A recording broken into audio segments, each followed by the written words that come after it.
5 حقوق ایسے ہیں، 5 حق ایسے ہیں کہ جن کے بارے میں میرے پیارے مدنی آقا صلی اللہ علیہ وآلہ وسلم نے ارشاد فرمایا کہ ہمیشہ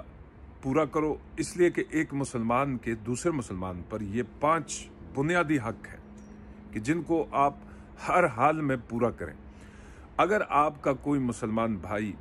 آپ کو ملتے ہوئے سلام کرتا ہے تو اس کے سلام کا جواب دینا آپ کے اوپر لازم ہے، آپ کا یہ حق ہے کہ آپ اس کو اس کے سلام کا جواب دیں، اور اگر آپ جواب نہیں دیں گے تو آپ گنہگار ہوں گے۔ دوسرا یہ ہے کہ اگر وہ بیمار ہو جائے تو اس کی عیادت کے لیے جانا، اس کا حال احوال پوچھنا یہ آپ کے اوپر لازم ہے، اور اگر آپ اس کا حال احوال نہیں پوچھیں گے تو آپ اللہ کی بارگاہ کے اندر گنہگار ہوں گے۔ تیسرا حق میرے آقا صلی اللہ علیہ وآلہ وسلم نے فرمایا کہ اگر وہ آپ کو کوئی کھانے کی دعوت دیتا ہے کہ میرے ساتھ کھانا کھا لیں، چائے پی لیں، تو آپ کے لیے ضروری ہے کہ آپ اس کی دعوت کو قبول کریں۔ اگر آپ کا کوئی عذر ہے، کوئی کام ہے، کوئی مجبوری ہے جس کی وجہ سے آپ اس کی دعوت کو قبول نہیں کر سکتے تو پھر آپ گنہگار نہیں ہوں گے، لیکن بغیر کسی عذر کے آپ کے پاس وقت بھی ہے، آپ اس کے ساتھ جا بھی سکتے تھے، اس کے ساتھ کھانا بھی کھا سکتے تھے، لیکن آپ نے پھر بھی اس کی دعوت کو اگر بغیر کسی عذر کے قبول نہیں کیا تو آپ گنہگار ہوں گے۔ چوتھا حق حضور نے فرمایا کہ اگر وہ چھینکے، اسے چھینک آئے تو اس کے چھینک کا جواب دینا کہ اللہ تم پر رحم فرمائے، اللہ تمہیں سلامت رکھے۔ اور آخری حق جو ہے حضور نے فرمایا کہ اگر وہ فوت ہو جائے تو اس کے جنازے میں شامل ہونا، اس کا جنازہ پڑھنا، یہ اس کا حق ہے، اس کو پورا کرو۔ یہاں پر میں ایک چیز کی وضاحت کروں کہ یہ تمام حقوق جو ہے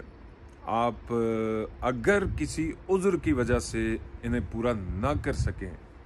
کوئی ایسا عذر کہ جو واقعتاً شرعی عذر ہو، یہ نہیں کہ آپ ناراض تھے اس لیے آپ نے سلام کا جواب نہیں دیا، یا آپ ناراض تھے اس لیے آپ نے جنازے میں شرکت نہیں کی اپنے بھائی کی، یا اس لیے کہ آپ ناراض تھے آپ نے چھینک کا جواب نہیں دیا، یا آپ نے اس کی دعوت کو قبول نہیں کیا وغیرہ وغیرہ، تو یہ عذر قابل قبول نہیں ہے۔ مثال کے طور پر ایک شخص نے کسی عذر کی وجہ سے اپنے مسلمان بھائی کی دعوت کو قبول نہیں کیا، اور عذر کیسا ہے کہ گھر میں بیماری تھی، یا اسے ہاسپٹل جانا تھا، یا کسی دوسرے شہر میں جانا تھا، یا کوئی بہت ہی ضروری کام تھا، تو پھر اس وجہ سے تو وہ اس کا عذر اللہ کی بارگاہ میں قابل قبول ہے۔ یا اگر کوئی اپنے دوست کے جنازے میں شرکت نہیں کر سکا جیسا کہ وہ بیمار تھا یا ملک سے باہر تھا یا کوئی اور اسے عذر لاحق تھا، ایسا عذر کہ جو عذر شرعی ہو، کہ جو واقعی عذر بنتا ہو،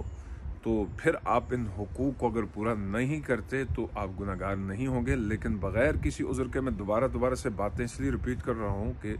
ہمیں ان معاملات میں سستی اور غفلت کا مظاہرہ نہیں کرنا چاہیے۔ اللہ ہمیں عقل دے، اور اللہ ہمیں استقامت دے، اور اللہ ہمیں دین کے اوپر مضبوطی عطا فرمائے، اور اللہ ہمیں اخلاص کے ساتھ اس دین متین پر عمل پیرا ہونے کی توفیق عطا فرمائے کہ تاکہ ہم اپنے عمل سے، اپنے اخلاق سے دوسروں کے لیے بھی مشعل راہ بنیں اور دوسروں کے لیے آسانیاں بانٹیں، آسان راستے تلاش کریں۔ اللہ میرا اور آپ سب کا حامی و ناصر ہو۔ السلام علیکم ورحمۃ اللہ وبرکاتہ۔